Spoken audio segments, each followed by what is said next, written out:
یہاں لوگ دھوکہ کھا رہے ہیں نا، ہم سب، میں بھی اس دھوکے سے گزرا ہوں، اور بہت 25 سال کی دھوکے کی زندگی گزاری ہے۔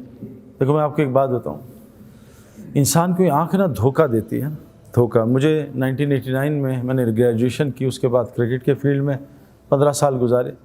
قرآن کی ایک آیت ہے، وَفِي السَّمَاءِ رِزْقُكُمْ وَمَا تُوعَدُونَ، تمہارا رزق آسمانوں میں ہے۔ ایک آیت ہے نا، رزق آسمانوں میں۔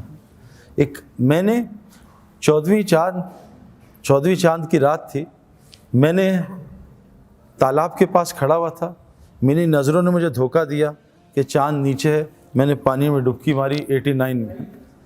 جس سے آدمی دھوکہ کھاتا ہے نا، ایک ہمارا آدمی، ایک لڑکا، کبھی اس نے جوا نہیں کھیلا، کیسینو گیا میرا دوست، کیسینو۔ تو کیسینو میں جا کے ہم نے تو سب کو فقیر ہوتے دیکھا، میرے کتنے جاننے والے سڑکوں پہ بھیک مانگتے ہیں۔ وہ کیسینو گیا، اس نے دوسرے کے پیسے ڈالے مشین میں، $10 کوائنز لیے، ایک پہلا کوائن ڈالا، مشین پاگل ہو گئی، دوڑ $2000 باہر نکل۔ وہ کو یار یہ تو آسان کام۔ باطل کا سکسیس فوراً شروع ہو جاتا ہے نا۔